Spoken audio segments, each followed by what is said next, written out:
Hi ಎಲ್ಲರಿಗೂ ನಮಸ್ಕಾರ. Welcome back to my YouTube channel Nandini Turuvekere. ನೀವೆಲ್ಲ ಹೇಗಿದ್ದೀರಾ? ನಾನಂತೂ ತುಂಬ ಚೆನ್ನಾಗಿದ್ದೀನಿ, ನೀವು ಚೆನ್ನಾಗಿದ್ದೀರಾ ಅಂದ್ಕೊಂಡಿದ್ದೀನಿ. ಇವತ್ತೇನಪ್ಪ ಅಂದರೆ ನಾನು ಹಾಸ್ಪಿಟಲ್ಗೆ ಹೋಗ್ತಾಯಿದ್ದೀನಿ.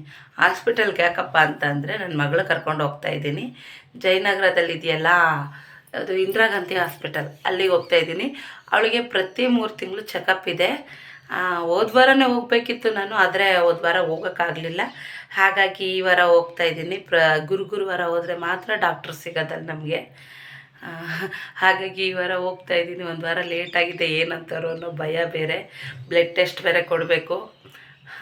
ಬೆಳಗ್ಗೆನೇ ಎದ್ದಿದ್ದೀನಿ, ಬೇಗ ಹೋಗಬೇಕು ಅಂತ ಹೇಳ್ಬಿಟ್ಟು 6 ಗಂಟೆಗೆ ಎದ್ದಿದ್ದೀನಿ. ಕರೆಕ್ಟಾಗಿ 9 ಗಂಟೆಗೆಲ್ಲ ಆಸ್ಪತ್ರೆಯಲ್ಲಿ ಇರಬೇಕು ಅಂತ ಹೇಳಿ. ತುಂಬ ರಶ್ ಇರುತ್ತೆ ಆಸ್ಪತ್ರೆ, ಹಾಗಾಗಿ ಬೇಗ ಹೋಗಬೇಕು. ನಾನಿವತ್ತು ತಿಂಡಿ ಏನು ಮಾಡ್ತಾಯಿದ್ದೀನಿ ಅಂದರೆ ಖಾರ ಪೊಂಗಲ್ ಮಾಡ್ತಾಯಿದ್ದೀನಿ. ಹಾಗೆ ತಿಂಡಿ ಎಲ್ಲ ಬೇಗ ಬೇಗ ರೆಡಿ ಮಾಡಿದೆ. ಇನ್ನೂ ನನ್ನ ಮಗಳು ಎದ್ದಿಲ್ಲ, ಅವಳನ್ನ ಎಬ್ಬಿಸ್ಬೇಕೀಗ. ಪೊಂಗಲೆಲ್ಲ ರೆಡಿ ಆಯಿತು. ನನ್ನ ಮಗಳನ್ನ ಎಬ್ರಿಸೋಣ ಅಂತ ಬಂದಿದ್ದೀನಿ. ಸಾನು ಎದ್ದಳಪ್ಪ. ಆಸ್ಪತ್ರೆಗೆ ಹೋಗ್ಬೇಕು, ಎದ್ದಳಮ್ಮ. ನಾನೇ ಎದ್ದೆ ಬಿಡು. ನೀನೇ ಎದ್ದ? ಎಲ್ಲೆದ್ದಿದ್ಯಾ? ಎದ್ದೇ ಇಲ್ಲ ಇನ್ನೂ. ಡಿಂಪು ಎದ್ದಳು. ಆಸ್ಪತ್ರೆ ಬರಲ್ವಾ? ಬರ್ತೀನಿ. ಮತ್ತೀಗ ಎದ್ದಳು, ಬೇಗ ಹೋಗೋಣ. ಎದ್ದಳಮ್ಮ, ಎದ್ದಳು ಬಲ್ಗಡೆಗೆ. ನಮ್ಮನ್ನು ಮೆಟ್ರೋ ಸ್ಟೇಷನಿಗೆ ಬಿಡೋಕ್ಕೆ ಅಂತೇಳಿ ಇವ್ರು 3 ಜನನೂ ಬಂದಿದ್ದಾರೆ. ಇವರಿಬ್ಬರು ಯಾರು ಅಂದರೆ ನಮ್ಮ ಮನೆ ಹತ್ರ ಇರೋರೆ, ಅಕ್ಕಪಕ್ಕದಲ್ಲಿರೋರು. ಅದು ತುಂಬ ಚೆನ್ನಾಗಿದ್ದೀವಿ ಎಲ್ಲರೂ. ಮೆಟ್ರೋದಲ್ಲಿ ಕೂತ್ಕೊಂಡು ಹೋಗ್ತಾ ಇದ್ದೀವಿ. ನೋಡಿ ನನ್ನ ಮಗಳು ಬರೀ ಆಚೆ ನೋಡೋದೇ ಅವಳು. ಇಲ್ಲಿ ಬ್ಲಡ್ ತೊಗೊತಿದ್ದಾರಾ. ಈ ಬ್ಲಡ್ ತೊಗೊಳುವಾಗಂತೂ ಅವಳೊಂದು ಆಟ ಆಡ್ತಾಳೆ. ಆಟ ಅಂದರೆ ಅಳೋದು. ಎಷ್ಟು ಅಳ್ತಾಳೆ ಅಂದರೆ ಅಷ್ಟು ಅಳ್ತಾಳೆ. ಅಂದರೆ ಸಣ್ಣ ಒಂದು ಇಂಜೆಕ್ಷನ್ ತೊಗೊಳಕ್ಕೆ ನಾವೇ ಅಳ್ತೀವಿ, ಇದು ಮಾಡ್ತೀವಿ. ಆದರೆ ಅವಳು ಅಷ್ಟು ಬ್ಲಡ್ ತೊಗೋಬೇಕಾದ್ರೆ ಎಷ್ಟು ನೋವಾಗುತ್ತೆ ಅಲ್ವಾ. ಆ ಬ್ಲಡ್ ತೊಗೊಂಡಾಗಂತೂ ನಾವಂತೂ ನೋಡೋಕೆ ತುಂಬ ಇದಾಗುತ್ತೆ.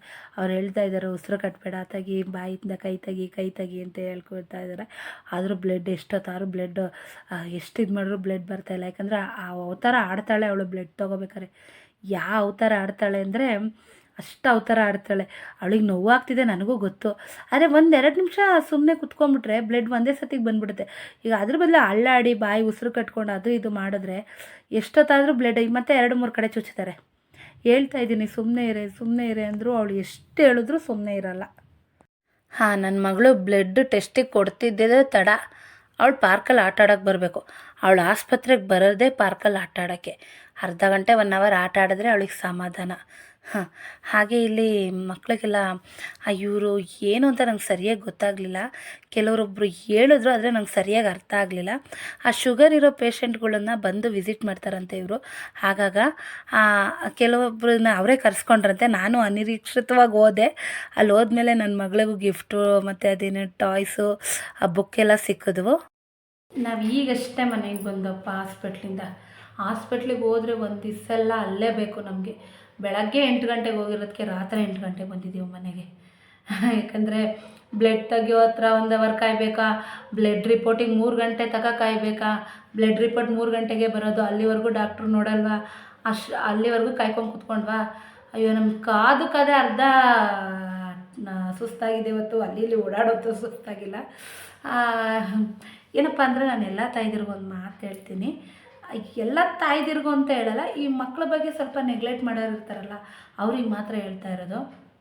ಏನಂದರೆ ಮಕ್ಕಳು ಸ್ವಲ್ಪ ವೀಕ್ ಆಗ್ತಿದ್ದಂಗೆ ಫಸ್ಟು ಹಾಸ್ಪಿಟಲ್ಗೆ ಕರ್ಕೊಂಡೋಗಿ ಮಕ್ಕಳನ್ನ.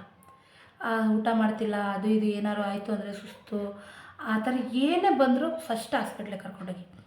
ಏಕೆಂದರೆ ನನ್ನ ಮಗಳು ಊಟ ಮಾಡ್ತಾಯಿಲ್ಲ ಮತ್ತು ತುಂಬ ವೀಕ್ ಆಗ್ತಿದ್ಲು, ಸಣ್ಣ ಆಗ್ತಾಯಿದ್ಲು ಅಂದ್ಕೊಂಡ್ಬಿಟ್ಟು ನಾನೇನು ಮಾಡಿದೆ, ಸಣ್ಣ ಆಗ್ತಿದ್ದಾಳೆ ಅಂತ ಹೇಳ್ಬಿಟ್ಟು ಅವಳು ಊಟ ತಿಂಡಿ ಸರಿಯಾಗಿ ತಿನ್ನಿಸ್ತಾ ಇಲ್ಲ ಕಣಮ್ಮ, ಏನೋ ದೃಷ್ಟಿಯಾಗಿರಬೇಕು, ಅದು ಇದು ಅಂತ ಹೇಳ್ಕೊಂಡೆ ಮಾಡ್ಕೊಂಡು ಕೂತ್ಕೊಂಡೆ ಹೊತ್ತು. ಆದರೆ ನಾನು ಹಾಸ್ಪಿಟ್ಲಿಗೆ ಅಂತ ಕರ್ಕೊಂಡೋಗಲಿಲ್ಲ.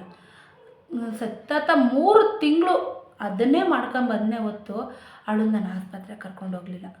ಸರಿ 3 ತಿಂಗಳಾದಮೇಲೆ 3 ತಿಂಗಳಾದಮೇಲೆ ಈ ಕಣ್ಣೆಲ್ಲ ಸ್ವಲ್ಪ ಅವಳಿಗೆ ಒಳಗೆ ಹೋಗ್ತಾ ಬಂದು ಕಣ್ಣಿಗೆ ಗುಡ್ಡೆ ಹಿಂಗೆ ಆಚೆಗೆ ಬರೋ ಥರ ಆಗ್ಬಿಟ್ಟಿತ್ತು. ಆವಾಗ ಶುಗರ್ ಎಷ್ಟಿತ್ತು ಗೊತ್ತಾ? 600ಕ್ಕೆ ಏರಿತ್ತು.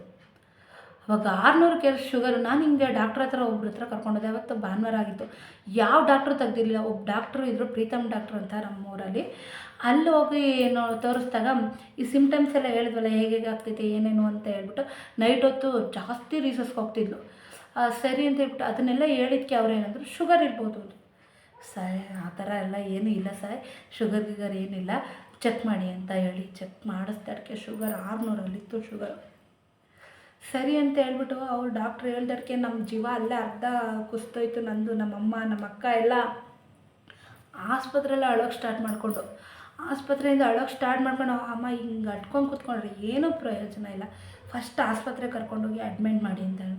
ಸರಿ ಅಂತ ಹೇಳಿ ನಮ್ಮೂರ ಹತ್ರ IT ಹಾಸ್ಪಿಟ್ಲ್ ಅಂತ ಇದೆ ಬೆಳ್ಳೂರು ಕ್ರಾಸಲ್ಲಿ, ಆದಿಚುಂಚನಗಿರಿ ಅಂತ, ಆ ಹಾಸ್ಪಿಟಲ್ ಕರ್ಕೊಂಡೋದು. ಅಲ್ಲಿ ಸೀದಾ ಅಡ್ಮಿಟ್ ಮಾಡಿಕೊಂಡ್ರು. IC ಒಳಗೆ 15 ದಿವಸ ಇಟ್ಟರು. ಇನ್ನು 2 ದಿವಸ, ಒಂದು ದಿವಸ ಲೇಟಾಗಿ ಹೋಗಿದ್ರು ನಾವು, ಮಗು ಇರ್ತಿರ್ಲಿಲ್ಲ, ಹೆಚ್ಚು ಕಮ್ಮಿ ಆಗೋದು ಅಂತ ಹೇಳಿದ್ರು. ಹೆಂಗಾಗಿದೆ ಅಂತಂದರೆ ಸತತ 15 ದಿವಸ ಕಾದಿದ್ದೀವಿ ಹಾಸ್ಪಿಟ್ಲಲ್ಲಿ. ಇನ್ನೊಂದು ಹೆಂಗೆ ಗೊತ್ತಾ, ಎಷ್ಟು ದಿನ 15 ದಿವಸ ಹಾಸ್ಪಿಟಲಲ್ಲಿದ್ದರು.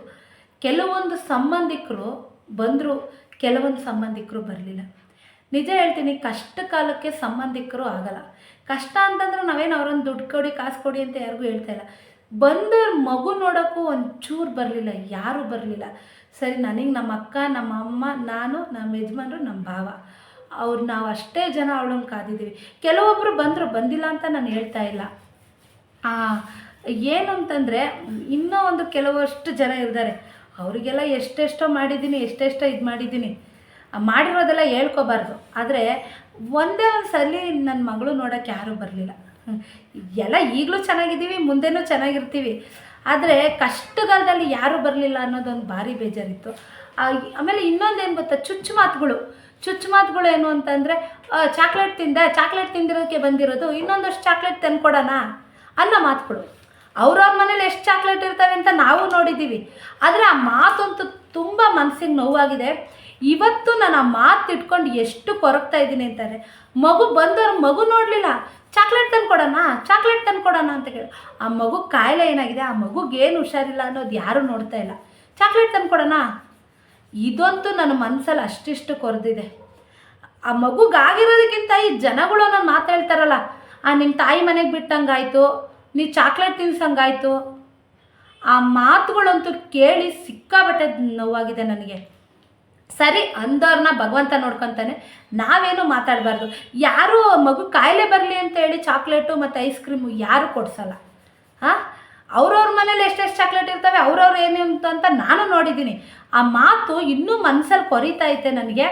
ಸರಿ, ಹೋಗಲಿ ಬಿಡಿ ಅಂದವರು, ನಾನು ಹೇಳ್ತಿಲ್ವಾ, ಅದೇ ಆಯಿತಾ. ಸರಿ, ಈ ವ್ಲಾಗ್ನ ಇಲ್ಲಿಗೆ ಎಂಡ್ ಮಾಡ್ತಾಯಿದ್ದೀನಿ. ನನ್ನ ವಿಡಿಯೋ ಯಾರಿಗೆಲ್ಲ ಇಷ್ಟ ಆಯಿತು ಲೈಕ್ ಮಾಡಿ, ಶೇರ್ ಮಾಡಿ, ಕಮೆಂಟ್ ಮಾಡಿ. ಪ್ಲೀಸ್ ಸಬ್ಸ್ಕ್ರೈಬ್ ಮಾಡಿ. ಸಬ್ಸ್ಕ್ರೈಬ್ ಆಗ್ತಾಯಿಲ್ಲ ನನಗೆ, ವ್ಯೂಸ್ ಏನೋ ಆಗ್ತಾಯಿದೆ, ಸಬ್ಸ್ಕ್ರೈಬ್ ಆಗ್ತಾಯಿಲ್ಲ. ಪ್ಲೀಸ್ ಸಬ್ಸ್ಕ್ರೈಬ್ ಮಾಡಿ ಪ್ಲೀಸ್.